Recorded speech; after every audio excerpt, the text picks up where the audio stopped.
축복하시는 것을 믿으시기 바랍니다.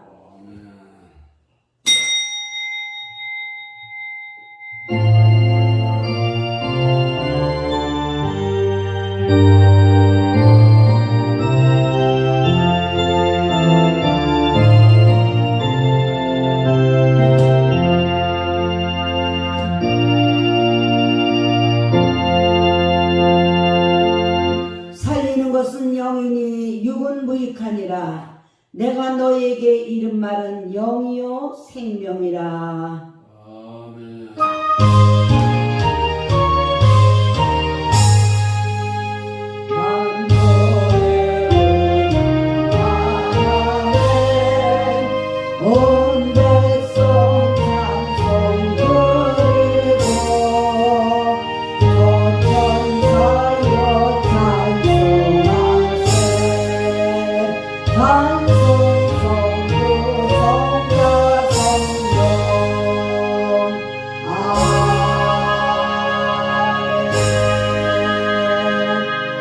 전능하사 천지를 만드신 하나님 아버지를 내가 믿사오며 그 외아들 우리 주 예수 그리스도를 믿사오니 이는 성령으로 잉태하사 동정녀 마리에게 나시고 본디오 빌라도에게 고난을 받으사 십자가에 못 박혀 죽으시고 장사한 지 사흘 만에 죽은 자 가운데서 다시 살아나시며 하늘에 오르사 전능하신 하나님 우편에 앉아 계시다가 저리로서 산자와 죽은 자를 심판하러 오시리라. 성령을 믿사오며 거룩한 공회와 성도가 서로 교통하는 것과 죄를 사하여 주시는 것과 몸이 다시 사는 것과 영원히 사는 것을 믿사옵나이다. 아멘.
기도하길 원합니다. 한 주간도 주님 은혜 가운데 이 모양 저 모양으로 함께 해주셨다가 오늘 이렇게 저와 여러분들을 세상에 고와 같이 내버려 두지 않으시고 또 이렇게 몸된 성전에 마땅히 앉을 만한 자리에 와서 하나님께 경배와 찬양을 올려드릴 수 있도록 은혜를 베푸시니 감사합니다고 감사기도 드립니다. 그러나 또 우리가 원죄는 속량을 받았지만 우리가 날마다 순간마다 또 이렇게 마음은 원이라도 육신이 약해서 짓는 자범죄들이 있습니다. 이 자범죄들을 하나님 아버지 보혈의 능력으로 정결하게 해주실 수 있도록 회개의 영을 부어달라고 기도합니다. 그래서 알고도 짓고 모르고도 지은 죄들 다시 한번 우리가 보혈의 능력으로 깨끗이 닦고 은혜의 보좌 앞에 담대히 나가서 신령과 진정으로 예배드릴 때 하나님께 연락되는 예배요, 발견되는 예배요, 진리 안에서 자유함을 얻는 우리의 예배가 될 수 있도록 축복해달라고 기도합니다. 하나님 아버지께서 저와 여러분들을 사랑하사 오늘도 성령이 하나 된 것을 말씀과 찬양과 기도 가운데 하나 되게 하려고 하나께 되게 해주시려고 약속하셨습니다. 세우신 주의 종에게 기름 부음이 넘쳐나게 하려고 기도해서 아멘이 풍년이 될 수 있도록 축복해달라고 기도합니다. 이 시간에 예배드리는 제단마다 또 하나님의 종들이의 기름 부음이 넘쳐나게 해달라고 주여 일창하시고 기도하시겠습니다. 주여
위해 기도 올려드리시겠습니다.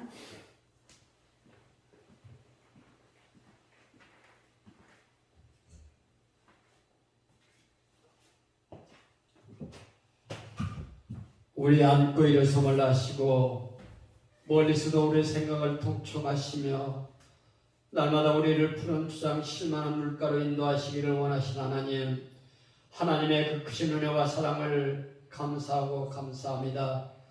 지난 한 주간도 주님 은혜 가운데 살게 하시고 성령의 도우심으로 승리의 삶을 살게 하였다가 오늘 거룩하고 복된 날 거룩한 전에 저희들을 불러주시고 오늘도 마음과 뜻과 아버지의 모든 것을 다하여 오늘 하나님께 예배 드릴 수 있도록 귀한 은혜 주심을 감사합니다.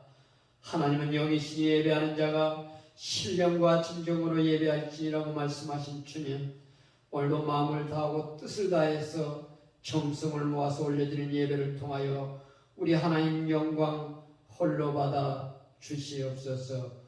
하나님께서 순복음주 함께를 축복하시고 아버지 시마다 때마다 성령의 불담으로 지켜주심으로 말미암아 악한 흑암의 세력이 일체 틈타지 못하게 하시고 날마다 성령으로 충만한 은혜가 넘치도록 아버지의 역사해 주심을 진정 감사합니다. 하나님 핏값을 세운 이 교회가 날마다 천국 복만을 전할 수 있는 구원의 방주로서의 사명을 잘 감당할 수 있도록 은혜 주심을 감사합니다. 이를 위해 기도하시는 담임 목사님에게도 간절함으로 붙들어 주셔서 목회 사역에 하나님이 주신 사명 잘 감당할 수 있도록 능력과 권세를 덧입혀 주시옵소서.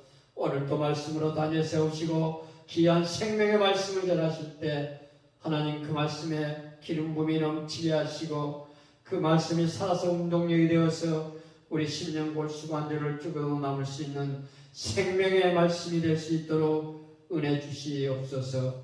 하나님 한국교회를 축복하시고 아버지의 귀한 교회 위에 날마다 성령의 충만한 은혜가 넘치도록 우리 하나님께서 도와주시옵소서.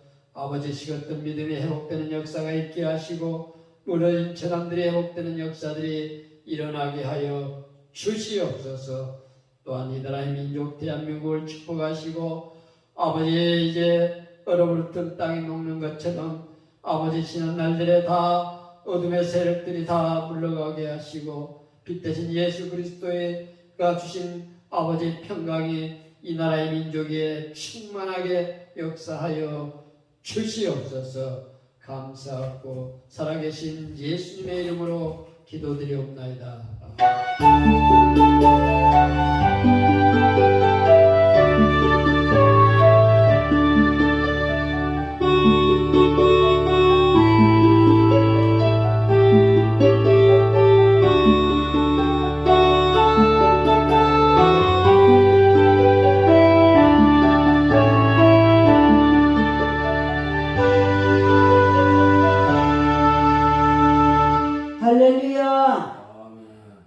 좋은 날입니다. 다 같이 오늘 생명의 떡을 보시겠습니다. 오늘 하나님 아버지께서 저와 여러분들에게 사도행전 13장 21절부터 23절까지 교독합니다. 사도행전 13장 21절부터 23절.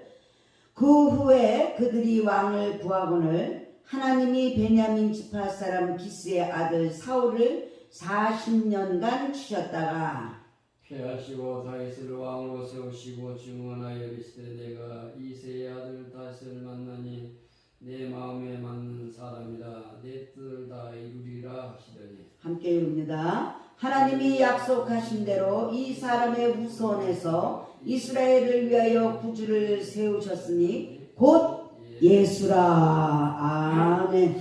자, 장로님 나오셔서 하나님께 찬양 한 곡 올려드립니다. 1283.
줄 믿습니다. 아멘. 자, 오늘 시간에 본문 말씀 가지고 하나님 마음에 드는 사람이라는 제목으로 함께 은혜를 나눌까 합니다. 하나님 마음에 드는 사람, 과연 어떤 사람일까요?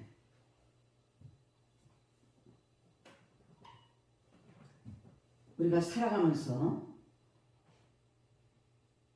내 마음에 드는 사람이 있거나 또 내 마음에 드는 가게가 있거나 내 마음에 드는 식당이 있거나 내 마음에 드는 그러한 것들이 있다면, 그런 사람이 있다면 우리는 그 먼 곳까지도 찾아갑니다.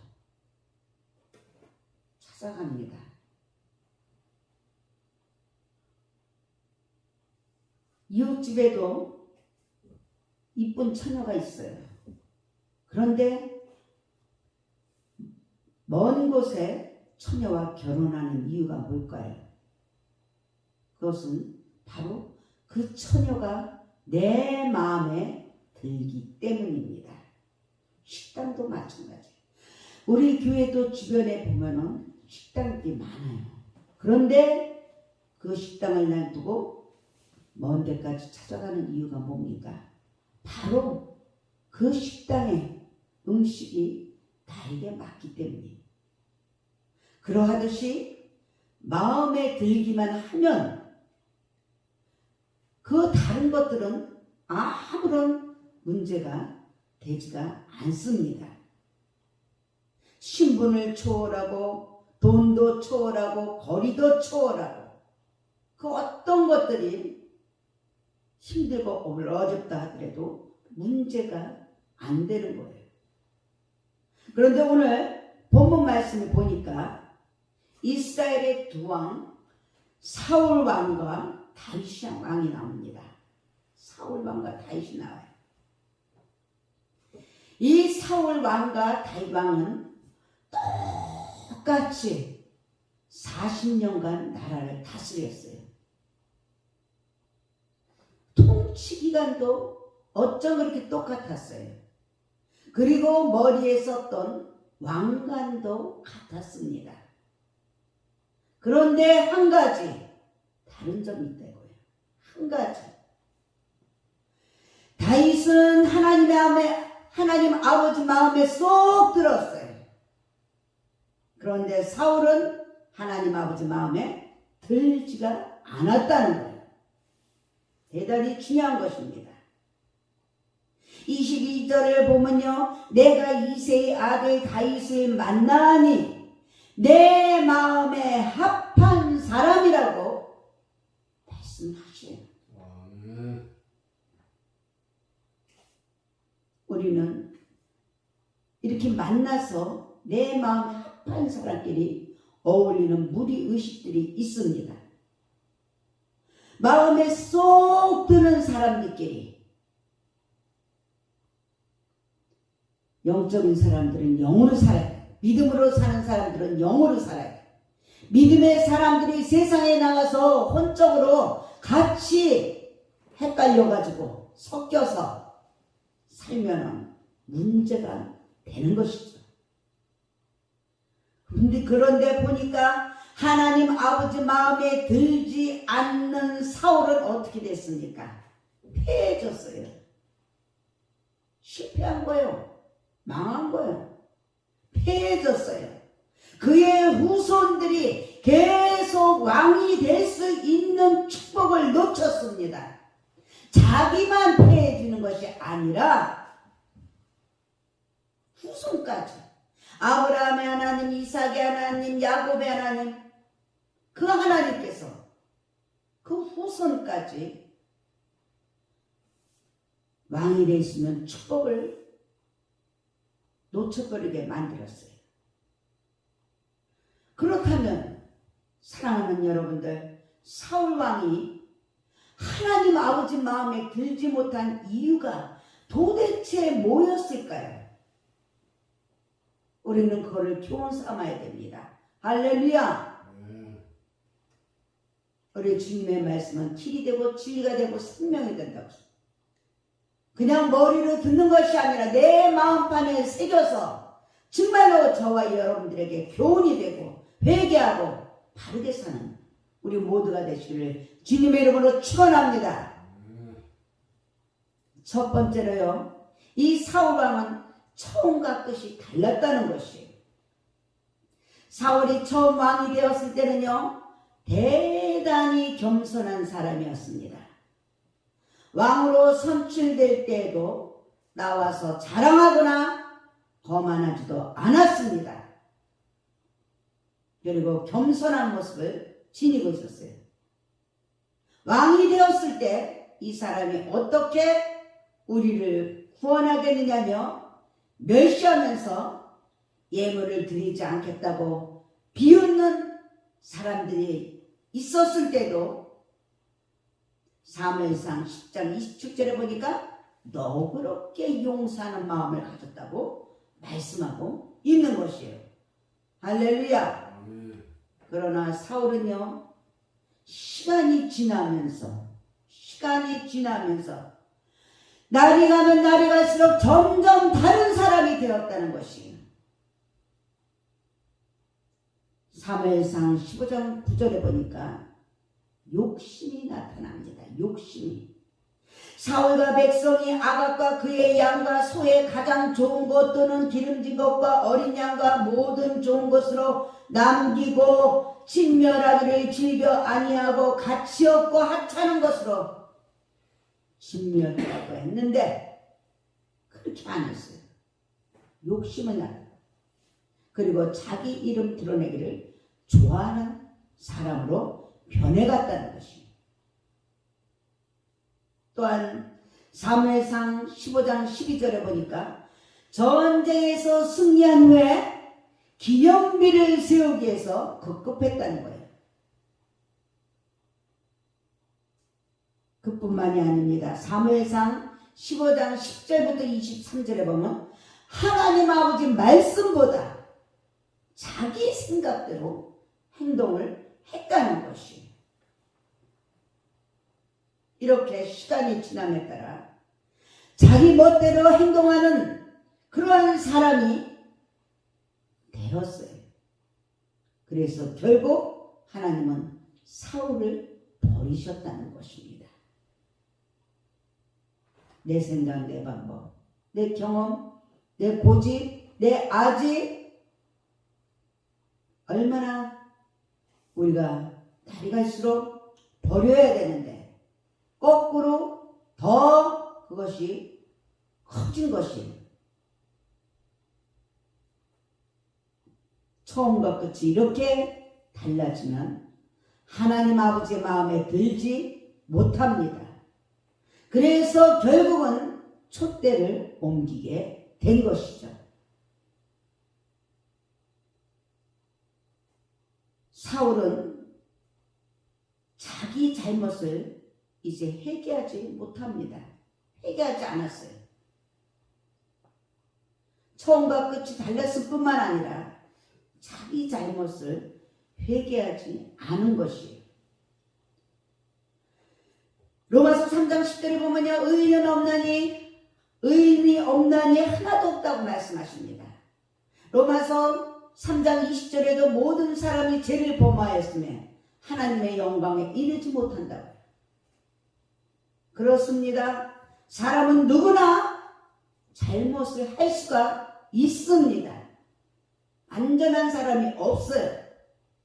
그러나 그 잘못을 오히려 성공의 밑거름으로 만드는 사람이 있는가 하면 잘못을 한 후에도 계속 그 잘못을 고치지 않아서 영원한 실패자가 되기도 하는 사람들이 있다는 것이에요.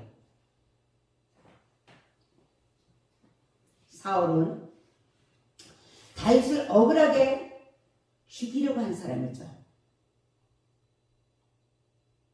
그러나 다윗은 어땠습니까?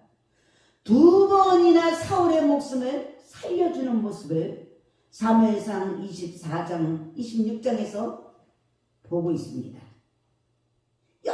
여전히 사울은 다윗을 미워해요. 자기 잘못을 회개하지 못하는 사람들은요, 이렇게 하나님 아버지 마음에 들지 못하는 행동을 합니다. 회개하고 돌아서야 되는데, 우리 하나님 아버지는 죄 없는 완벽한 의인을 찾으시는 분이 아니라는 것을 우리는 마음판에 새겨야 할 것입니다. 할렐루야.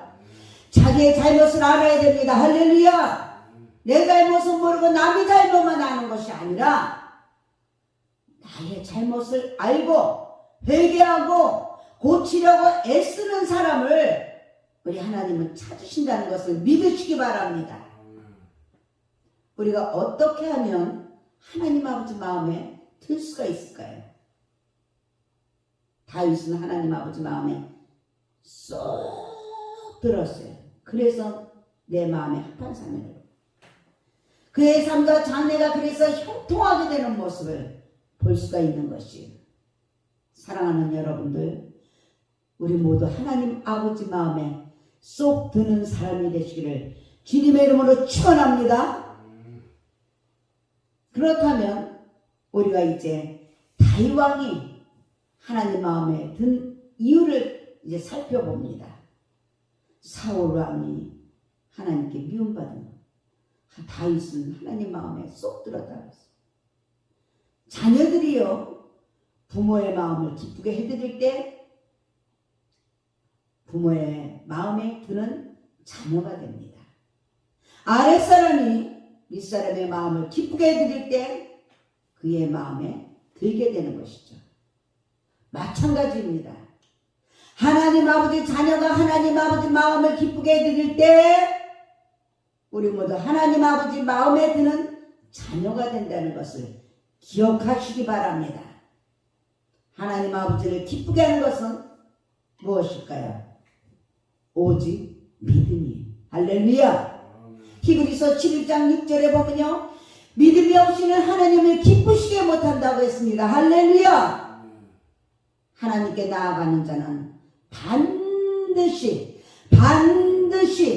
그가 계신 것과, 할렐루야, 또한 그가 자기를 찾는 자들에게 상 주시는 이심을 믿어야 할지니라고 말씀을 하셨습니다. 그렇다면 다윗 왕의 믿음은 어떤 믿음이었을까요? 어떤 믿음? 믿음이 있다고 하는데, 믿음의 사람이라고 하는데 도대체 어떤 믿음일까? 열왕기상 9장 4절에 보니까 온전한 믿음의 사람이었다고 말씀하고 있어요. 네가 만일 내 아비 다윗의 행함같이 마음을 온전히 하고, 할렐루야, 마음을 온전히, 다윗은 온전한 마음으로 하나님을 섬겼다는 것이에요. 예배 드리면서 딴 생각하고 예배 드리면서 딴짓하고 그것이 아니라 마음을 다하고 뜻을 다하고 생명을 다하고 힘을 다하고 정성을 다해서 온 집중을 하는 거예요. 온전한 믿음에 이 마음의 믿음입니다. 우리 지킬 만한 것보다 더욱 내 마음을 지키라고 했어요. 생명의 근원이 된다. 이게 믿음이에요. 이게 온 마음을 바쳐서 하나님만 섬기는 믿음의 사람이었다는 것이에요. 다윗이 어린 시절에요, 블레셋은 거인 골리앗 장군을 앞세우고 이스라엘을 침략을 했죠. 그때 이스라엘 군사들은요, 그 누구도 그와 맞서 싸우지 못합니다. 그리고 벌벌벌벌 떨고 있었어요. 환경 바라보고 사람 바라보고 벌벌벌벌 떨고 있을 때 다윗은 소년 때 그 심부름을 왔다가 그 모습을 보게 되었죠. 하나님의 군대를 모욕하는 그를 보고요, 어린 다윗이 나가서 싸우겠다고 했던 것입니다. 우리 예전에 이런 일이 있었죠. 김영진 어린이가 막 말을 안 들어서 너 네 엄마 아빠가 그렇게 가르쳤냐? 너 이렇게 하면은 엄마 아빠 충제 피는 거야. 그랬더니 영준이가 뭐라고 했어요? 울면서 내 엄마 아빠를 가지고 욕해요? 왜? 그렇듯이 마찬가지예요. 우리가 이런 심령을 가지고 있어야 돼요. 하나님 아버지 자녀이면서 이런 심정을 가지고 있어야 돼요. 세상에서 기독교가 나쁘다, 기독교가 개독교다, 개독교다, 개독교다 손가락질 할 때, 욕하고 핍박할 때 저와 여러분들은 어떤 마음입니까? 같이 동조합니까? 아니면은 정말로 부끄럽고 미안하고 아버지한테 죄송합니까? 어떠한 신념을 가졌는가? 우리는 다시 한번 나의 믿음을 확증하는 시간이 되시기를 주님의 이름으로 축원합니다. 하나님의 군대를 모욕하는 그들을 보고 어린 다윗이 나가서 싸우겠다고 한 것이, 이런 믿음으로 나갈 때 얼마나 하나님의 자존심이 높여졌겠습니까? 내가 하나님 아버지를 높이지 못하는데 어찌 육신의 자녀들이 우리 부모를 높이겠어요? 그거는 절대로 용납될 수가 없는 일입니다. 내가 자녀들한테 대우를 못 받습니까? 내가 하나님을 얼마나 섬겼나? 바르게 섬겼나? 바르게 높여드렸나? 다시 한번 확인해야 할 것이. 다윗은 비록 어리고 몸은 작았지만 하나님만 의지하는 믿음으로 이렇게 한 것이. 사무엘상 17장 45절에 보면요, 너는 칼과 단창으로 내게 오거니와 나는 만군의 여호와의 이름 곧 네가 모욕하는 이스라엘 군대의 하나님의 이름으로 네게 가누라고 선포했죠. 다윗에게는요, 골리앗을 두려워하지 않는 용기가 있었다는 것이에요. 이런 용기가 어디서 나올까? 바로 믿음에서 나오는 거예요. 나는 하나님 아버지 자녀야.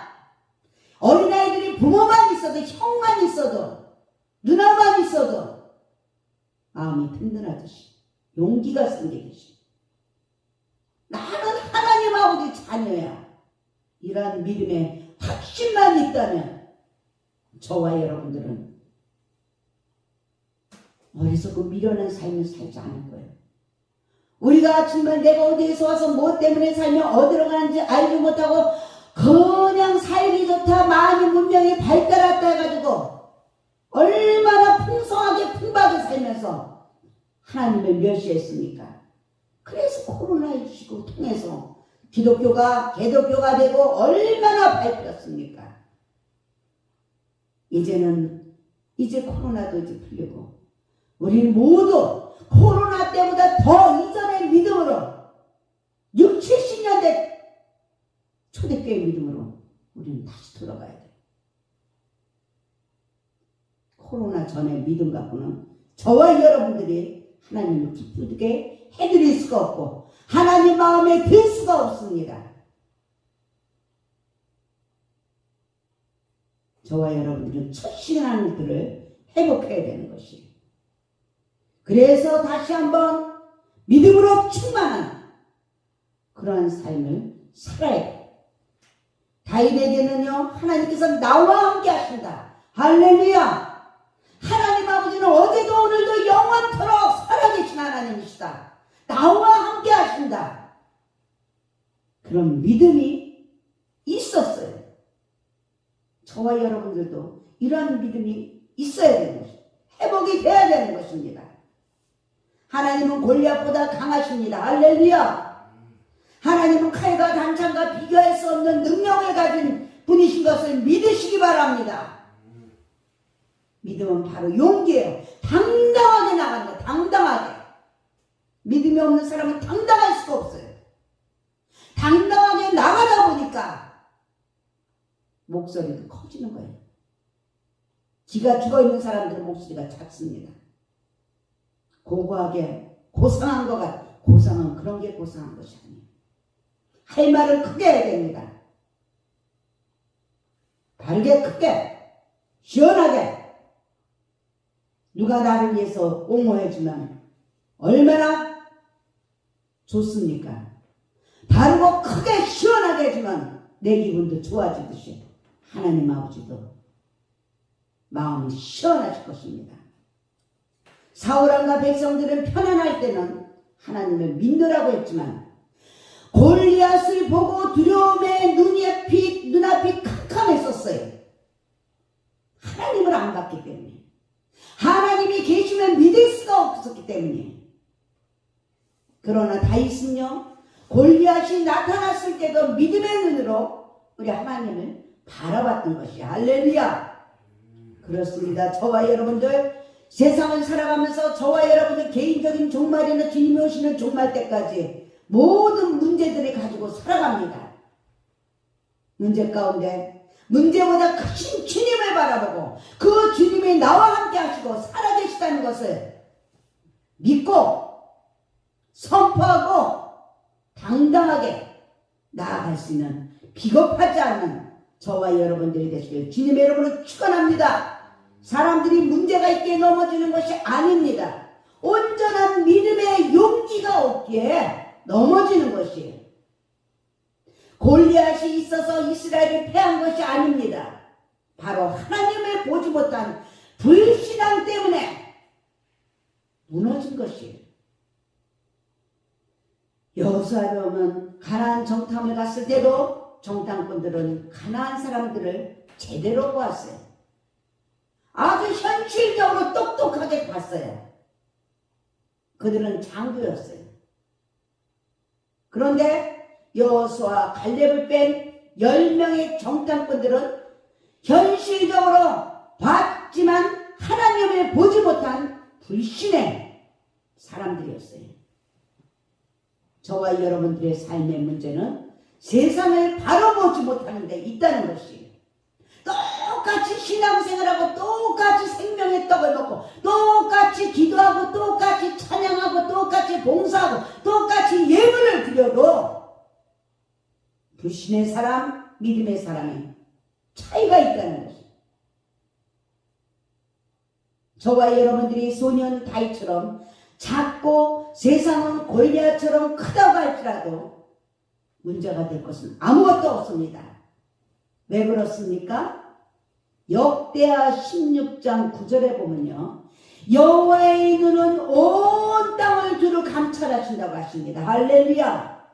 이 시간에도 저와 여러분들의 예배드리는 모습을, 예배드리는 마음을, 예배드리는 상황을 두루두루 지금 전지전능하시고 무서무시하신 그 하나님 아버지께서 두루두루 감찰하고 계시다는 것을 믿어야 돼. 전심으로 자기에게 향하는 자를 위로하며 능력을 베푸신다고 말씀하고 있는 것이 할렐루야. 전심으로 하나님을 향하는 자에게 위로해 주신 하나님, 또한 능력도 베풀어 주시는 하나님이라고 분명히 역대하 16장 9절에 약속을 하셨습니다. 할렐루야. 저와 여러분들은 시선을 지금 이 시간에 어디에 두고 있습니까? 어디에 두고 있습니까? 예배드리고 조금 지금 예배드리는데 어디에 가야지, 뭐를 해야지 생각하고 있습니까? 아, 저 목사님은 왜 저렇게 말씀이 갖다 저렇게 옷을 왜 저렇게 입었어? 머리가 왜 저래? 그런 생각을 하고 있습니까?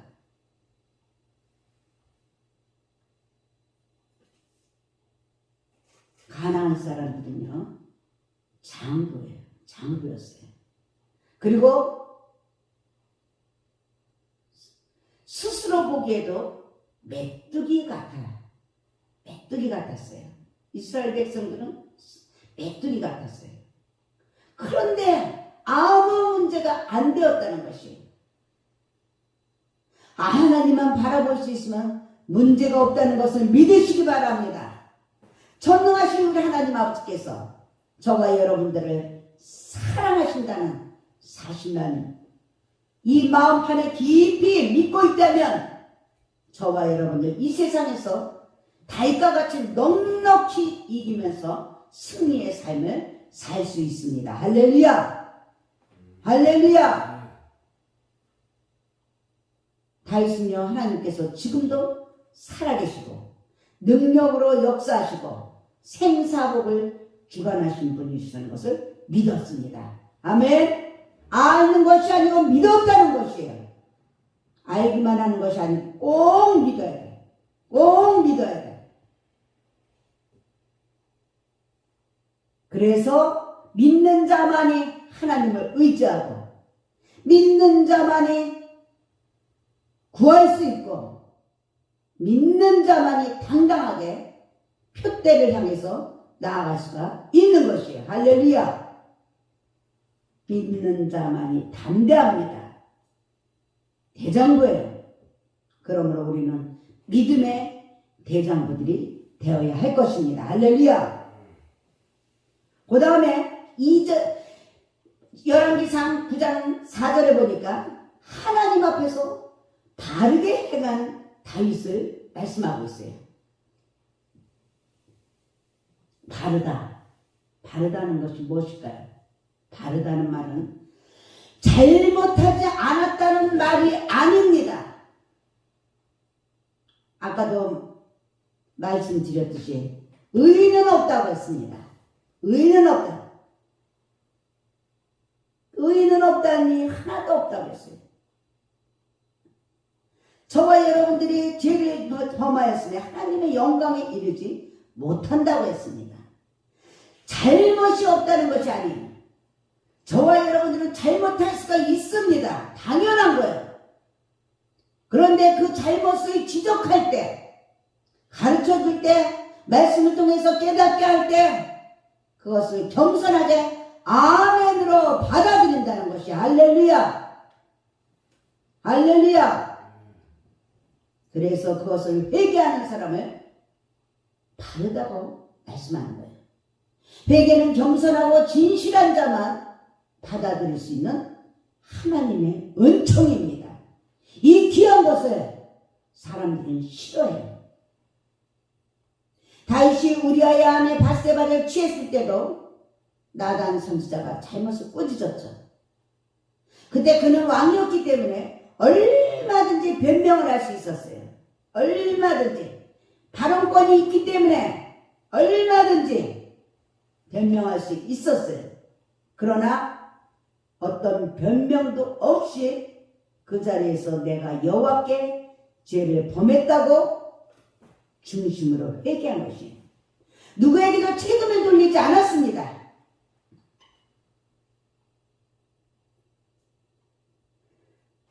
그 밧세바한테 책임도 안 돌리고 우리한테도 책임 안 돌렸어요. 이렇게 하나님 앞에 죄를 내려놓는 진실한 마음이에요. 자기의 그 권세를 가지고 나눠하지 않았다는 거예요. 우리의 죄를 솔직히 하나님 앞에서 드러내면 우리 하나님 아버지께서 우리 죄를 용서하시고 축복해 주신다는 것을 믿으시기 바랍니다. 사울왕이 버림받은 이유는 죄가 많아서가 아니에요. 사무엘 같은 선지자가 바른 말로 깨우쳐 줄 때 회개하지 않았기 때문이라는 거예요. 인류의 멸망은요, 죄가 많아서가 아닙니다. 바로 회개하지 않기 때문에. 회개하지 않기 때문에. 나라나 가정이나 개인이 망하는 거죠. 정직하게 살지 못하기 때문에.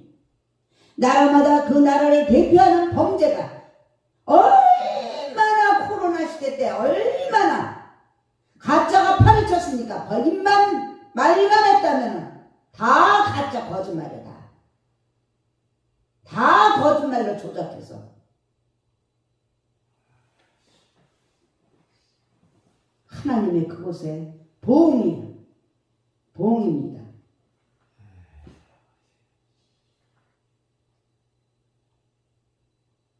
아버지, 죄종들은 하나님의 말씀을 선포할 때 바로 선지자가 사무엘 선지자가 사울왕에게 선포했을 때 그것을 회개하지 않았기 때문이라. 주의 종들이 주의 종답게 하나님의 말씀을 선포하지 않고 하나님 말씀대로 살지 않았기 때문에 위증과 무고와 사기의 공통분모는 바로 거짓말입니다. 한마디로 거짓말을 너무 많이 했다는 것이. 거짓말 좀 하면 어때? 조그만 거짓말인데, 하얀 거짓말인데. 거짓말이 일반 사람보다 권력층, 지도층 인사들에게서 더 광범위하게 애용된다는 커다란 문제가 있다는 것이에요. 오히려 살아남는 데 필요한 수단으로 여기는 풍조까지 됐죠. 거짓말을 안 시키면 내가 밟고 일어날 수가 없어요. 교묘한 말 바꾸기, 기억나지 않는다.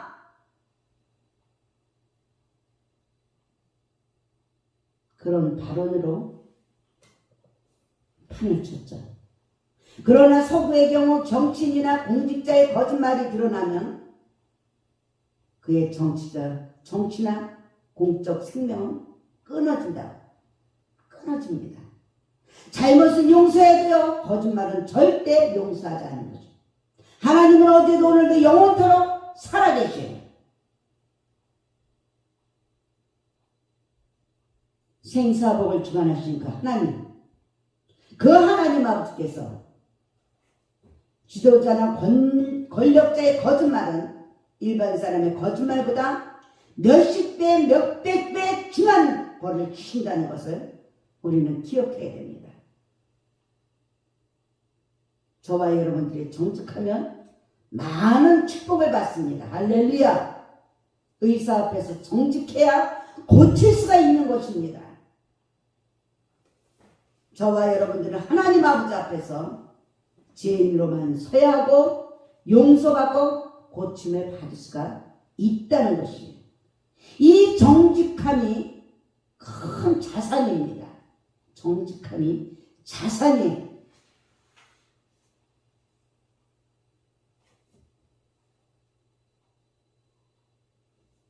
이런 일이 있었대요. 18세기에 가장 유명한 왕 중에 하나가 프레드릭 대제라고 합니다. 그가 이제 베를린 교도소를 시찰을 했어요. 그런데 왕이 만난 죄수들은요, 모두 한결같이 자기들은 죄가 없습니다. 억울합니다. 그렇게 얘기하더라고요. 그런데 한 사람은 달랐어요. 왕이 너는 무슨 죄를 짓고 들어왔냐고 물어봤더니 그는 솔직하게 강도질을 하다가 잡혔습니다 라고 대답하더라고요. 그러면서 나는 교도소에 있어야 마땅한 죄인입니다 라고 말하더라고요. 그러자 왕은 교도소장에게 소리치면서 이렇게 얘기했대요. 여기에는 모든 결백한 사람들만 있는데 왜 이 자는 죄를 범한 악한 놈인데도 이 친구가 다른 사람들까지 모두 물들여 놓으면 어떻게 하느냐 하면서 이놈을 빨리 밖으로 내보내라 했다는 것이. 우리는 분별력을 바로 가져야 됩니다. 분별력을 바로 가져야 돼요.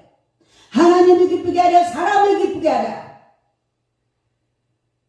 우리 하나님 아버지 앞에 정직해서 하나님 아버지 마음에 드는 사람이 되어야 되는 것입니다.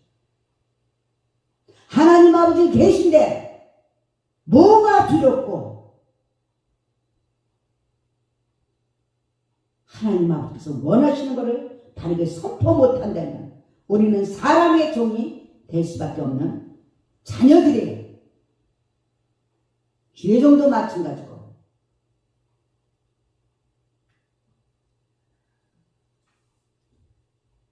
다 있으면 열왕기상 9장 4절에 보니까 하나님 아버지께서 명하신 대로 순종한 자였어요.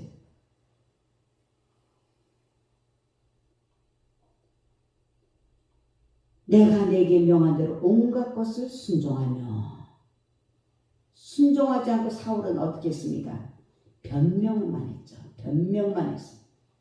그래서 사무엘상 15장 22절에 보면 순종이 제사보다 낫고 듣는 것이 수양의 기름보다 낫다고 합니다. 누구를 기쁘게 하며 살기 원합니까? 누구의 마음을 시원하게 해드리고 살기를 원합니까? 생명의 떡을 먹기를 원합니까? 그렇다면 우리는 하나님 아버지의 말씀에 순종해야 돼. 어떤 경우에도 우리는 순종해야 돼. 원수 사울을 죽일 수 있었던 다윗입니다. 그런데 하나님의 기름 부은 종이기 때문에 다윗은 죽이지 않았어요. 그랬더니 어떻게 했어요? 하나님 아버지한테 순종을 하니까 결국 하나님 아버지께서 사울 왕을 패하시는 아버지께서 일을 하시더라 이거예요. 전쟁은 바로 나에게 속했다 이거예요. 하나님 아버지한테 속했다 이거예요. 내가 뭐를 하겠습니까? 나의 알량한 지식, 지혜, 알량한 물질, 건강, 권세, 명예? 아닙니다. 그것은 잠시 잠깐 있다가 없어질 것들이에요. 영원하지 못하고 그 주인은 바로 하나님 아버지예요.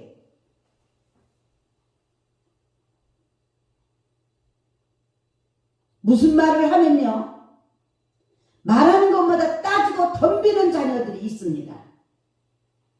아니면 그저 순종하면서 따르는 자녀들이 있어요. 저와 여러분들은 나는 어떤 자녀인가? 하나님 아버지 말씀 안에서 고린도후서 1장 20절에 아니오가 없다고 말씀하셨는데 나는 어떤 자녀인가? 어떤 자식이 마음에 드는 자식인가? 생각해봐야 돼요. 변해야 됩니다. 회개해야 됩니다. 마음에 드는 자녀에게 더 주고 싶은 마음이 없습니까? 아니죠. 말단 상원으로 입사했다가 사람이 사장이 된 사람이 있어요. 회사 발전에 결정적인 기여를 했고 사주의 그 신임을 받았기 때문이죠. 마찬가지예요. 그런데 어떤 다른 사람은 회사에서 그저 쫓겨난 사람이 있습니다.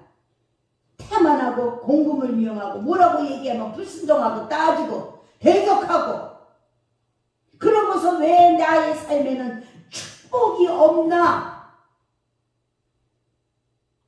이런 사람이 있어요. 내가 혹이라도 순종하지도 않았는데 대적했는데 따졌는데 축복이 있다? 이거를 깊이 생각해 봐야 됩니다. 나의 믿음이 아니고 다른 아브라함의 하나님, 이삭의 하나님, 야곱의 하나님이든가 마누라의 믿음이든가 남편의 믿음이든가 다시 한번 우리가 부모의 믿음이든가 우리가 그 믿음을 다시 점검을 해야 돼요. 하나님 아버지께서는 약속의 하나님이신 틀림없으신 공의 하나님이십니다. 하나님 말씀에 순종하지 않고 축복이 없다고, 이적이 없다고, 하나님 아버지 말씀은 순종할 때 수많은 기적이 일어난 것을 우리는 성경을 통해서 알 수가 있습니다. 내 상식에 맞든 안 맞든 순종할 때 축복이 있다는 것이. 노아가 홍수가 무엇인지 몰랐을 때 방주를 만들라는 하나님의 명령을 받았죠. 얼마든지 따질 수가 있었어요. 이 비라는 것이 뭔지 몰라요. 그런데 본체이신 하나님 아버지를 믿었기 때문에, 본체이신 남편을 믿고 본체이신 아내를 믿기 때문에, 부모를 믿기 때문에, 사장을 믿기 때문에, 윗사람을 믿기 때문에 순종하는 거예요. 바로 그것을 하나님 아버지께서는 보기를 원하시는 거예요. 사랑하는 여러분들,